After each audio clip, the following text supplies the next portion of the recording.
Welcome back to our third video in the Land Surveyor Expert Witness playlist. I'm glad you're joining me. Welcome. I'm Tony Nettleman, president of Nettleman Land Consultants. And in this video, we are talking all about what should you look for when you're hiring a land surveying expert witness. So let's go through a few categories. Number one, is the land surveyor licensed? Now, in some cases, the land surveyor must be licensed in your home state, while in other cases, that's not a requirement. But some type of licensure is a must. Second, has this expert been accepted as an authority figure in their own community?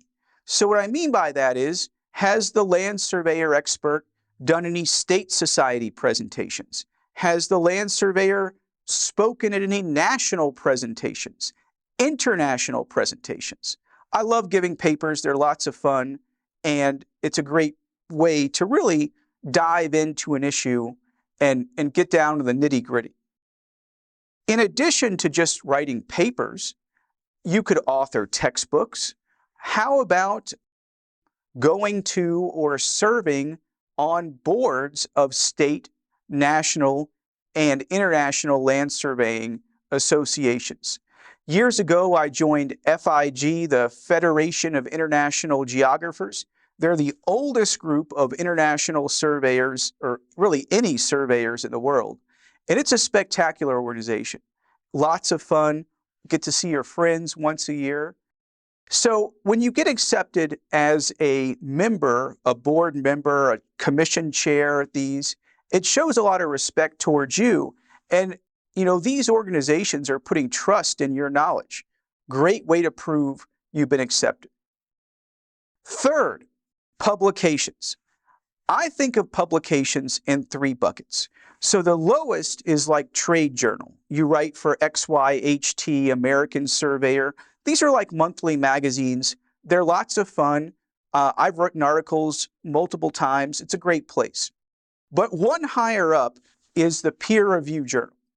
So not only are you publishing an article in a journal like the Surveying and Mapping Journal or SALIS or ASCE, but you're also, your work is being critiqued by at least 3 to 5 other professional surveyors. So if you're writing a bunch of, garbage, you're not going to get published in those peer review journals. And last, the third bucket, which is my favorite, are textbooks. There is a textbook called Clark on Surveying and Mapping, Surveying and Boundaries.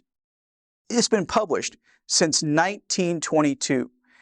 I remember when my grandfather was writing that text, he was the author when I was growing up. And I would always see him typing away furiously on this opinion because his deadline's coming up, editing a chapter or making a new chapter or whatever.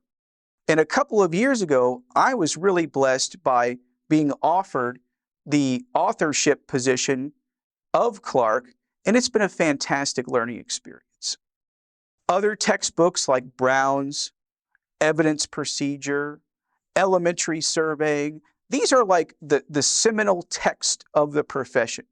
And I'm not talking about publishing a vanity textbook. I'm talking about publishing for a major clearinghouse like Pearson, LexisNexis, Thomson Reuters. Having those texts under your belt is really a huge benefit when you're an expert, because you want to be talking about these most current issues in surveying, and the textbooks are a great place to go. So thinking about the criteria for a land surveying expert witness, they're nationally accepted, internationally accepted by their peers. They publish. How about prior testimony? If, you've got to start somewhere, right?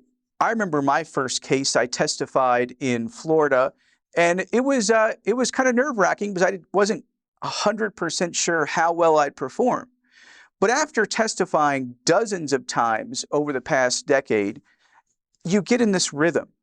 And, when an attorney calls and says, have you ever testified in Texas before? If you can say, sure, I testified 3 times last year, that shows you've got prior experience. And just because you're a good land surveyor does not make you a good expert, because you have to be able to convey all of these ideas to the general public. And you've got to be a teacher. When you find a land surveyor that's taught, published, testified before, hopefully they have those teaching skills that can relate to your case and explain your issues as they should be. And the last thing is just a good reputation. You don't have board complaints against you. Your colleagues like you. You've worked with other attorneys before and you understand the rhythm. So if you can evaluate your expert on those 4 criteria and choose wisely, I think you'll be ready to hire your land surveying expert witness.